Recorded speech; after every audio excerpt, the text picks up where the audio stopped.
Okay, pag-usapan natin ano ang epekto ng kulang sa talik. Bali sa mga mag-asawa, pero dati regular ng sex life, tapos biglang tinigil. Actually, meron palang mga bad effects yun. Tingnan natin. Number 1, mas anxious, mas nervyos sila. Pag nagtatalik kasi ang mag-asawa, mag-partner, mas nawawala yung stress, mas konti ang stress hormones. So, pag tinigil, mafe-feel nila mas nervyos, mas kabado.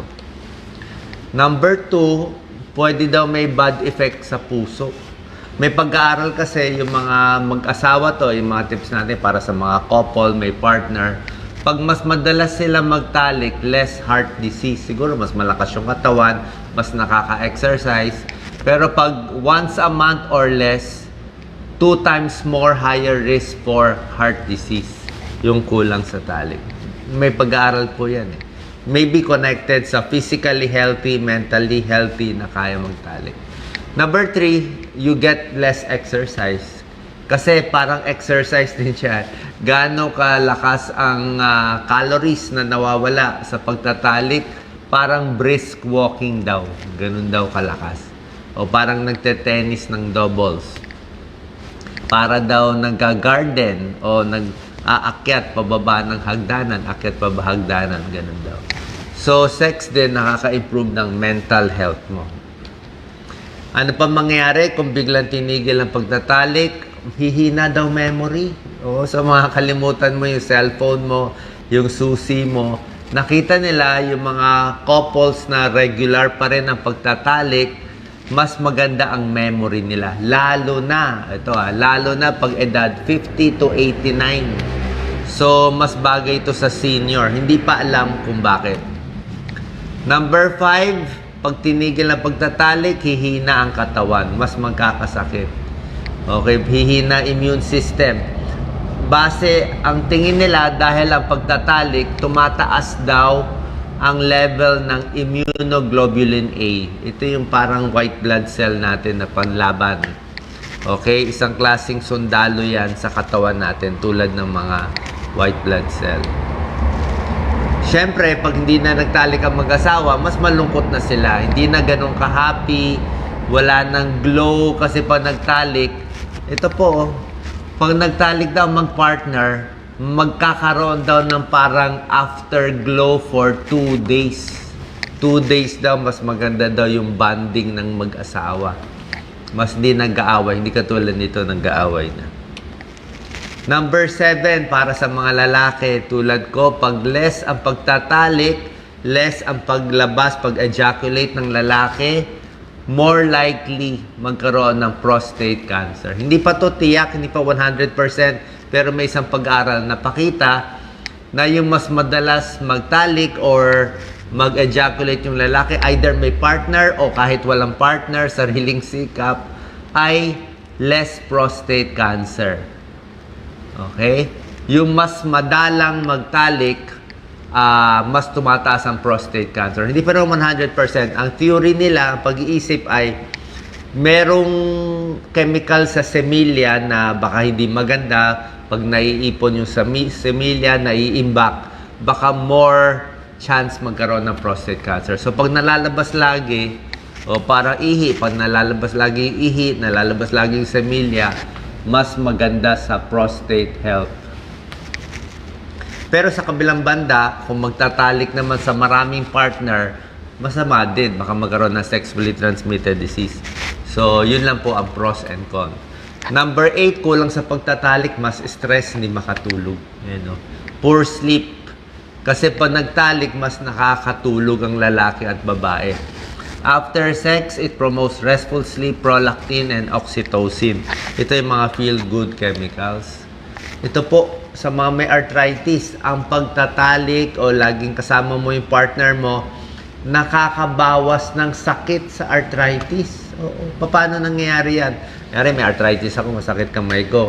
Tapos pagkasama mo yung partner mo, close kayo, yakap kayo, nawawala yung sakit sa kamay. Kasi nga naglalabas ng endorphins or feel-good hormones yung katawan natin, less pain. At least yung perception mo, hindi mo naramdaman yung sakit eh. Kasi nafo-focus ka doon sa pagmamahal sa partner mo. Less aches and pains kung may partner at may pagtatalik. Pero kung wala, baka lalong sumakit yung katawan mo. Pero syempre, pag may back pain ka na masakit ng katawan mo, ingat din, di ba? Baka mapilay ka. So, dapat mag-stretch, mag-exercise, maglakad. Dapat physically fit para magtalik. Yung mga madalang magtalik din, itong nagiging problema. Yung lalaki at babae, mas nahihirapan magtalik. Minsan may nagka-comment, may nababasa ako na ako, 10 years na, 20 years na, naghiwalay na kami ng asawa ko, wala na akong talik. Baka daw magsara yung private part. Actually, medyo tunay. Pag ang babae hindi nagtatalik, lumiliit, numinipis ang vaginal tissue, thinner, shrink, at pwede mas sumikip. Mas nagda-dry. So, parang yung kasabihan natin na use it or lose it, di ba yun? Sa kamay, para hindi magka-arthritis, gamitin ng kamay. Utak, para hindi maulyanin, gamitin yung utak, mag-compute. Sa pagtatalik din, para tuloy-tuloy ang gana ng private part ng lalaki at babae, kailangan ginagamit din. Or else, kahit sa lalaki, more impotence ang mangyayari. Blood pressure daw, pwede tumaas pag kulang sa talik, siguro. Kasi sex is a form of exercise. Okay, so yan ang mga bad effects. Ano pa naman ang mga bad habits na ginagawa nyo? Baka nakakasira ng sex life. Diba, ito iiwasan natin yung sobra sa bad foods, high fat, diba? Tataas ang cholesterol, mababara yung mga ugat, yung mga arteries, pati sa private part, nagbabara, kaya more impotence sa lalaki. Sobrang alat, ma-high blood. Pag na-high blood, hindi maganda sa sex life. Lagi kang stress, 'di ba? Pag laging stress, magiging impotent din. Paano focus mo sa ano mo eh? Dapat mas relax ka eh. Maglakad, mag-yoga, tumawa, manood ng comedy para ma-relax ka, para in the mood ka for sex sa partner mo. Ito, foreplay, sabihin, bago magtalik, dapat medyo matagal yung foreplay. I think maintindihan nyo naman to eh. Mas matagal yung pagtatalik, mas maganda. Huwag yung 5 minutes lang. Dapat may build up, lalo na sa babae. Sa mga lalaki, lalo na sa kabataan, di na kailangan ng build up. Pero sa babae, kailangan matagal. Diba? Tsaka yung relationship, dapat alam nila. Dapat alam ng babae na mahal sila ng lalaki.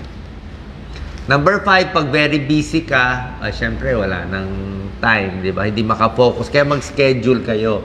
Palagay natin to, sa is ng buwan, doon magde-date, schedule, okay din daw yan. Para focus kayo, hindi yung nagmamadali. Huwag pa ulit-ulit sa dating lugar, dating gawi. Pwede naman pumunta mag-travel o nasa ibang lugar kayo o ibang paraan. Yan, ayaw ko na. Bahala na kayo mag-isip. Pero pwede naman bagu-baguhin eh. O bagong setting, bagong lugar, bagong ilaw, bagong perfume, bagong gamit. You don't speak up. Pag may reklamo yung babae at lalaki sa mag-partner, hindi mo binibigay yung reklamo mo. Kaya may inis ka sa kanya eh. So pag may galit ka, hindi magandang sex life. Or meron kang gusto gawin na bagong style, bagong paraan, natatakot ka, kailangan mag-usap kayo. Hindi mo inalagaan ng katawan mo. Siyempre, pag tumataba na, hindi na nag-exercise, hindi na attractive, lalo na pag nagkakaedad, o baka sinasabihan ka, bakit ang taba-taba mo, bakit ganito na nangyayari. So, mawawalan ka ng confidence, wala ka na rin gana magtalik sa partner. Sumobra sa alak, bad, di ba? Alak, nakakakulubot, nakakatanda. Kahit sa lalaki, ma-arouse ang lalaki kapag uminom ng alak, kaya lang mahina sa performance. Baka magka-impotence. Kulang sa tulog, pag puyat ka, syempre, mas mahina ang katawan. At pag nag-overweight, ito, overweight hindi maganda. Pag ang lalaki tumaba, pag ang lalaki ang waistline more than 40 inches, actually, umiiksi yung ari ng lalaki at more chance for erectile dysfunction pag tumataba. Siguro mataba, maraming kinakain, masirap, masinihingal. And lastly, bawal manigarilyo. Okay? Kasi sigarilyo, maraming harmful chemicals na nakakasira sa blood flow ng ari ng lalaki. Sana nakatulong tong tips paano mapapaganda ulit ang iyong sex life. Salamat po.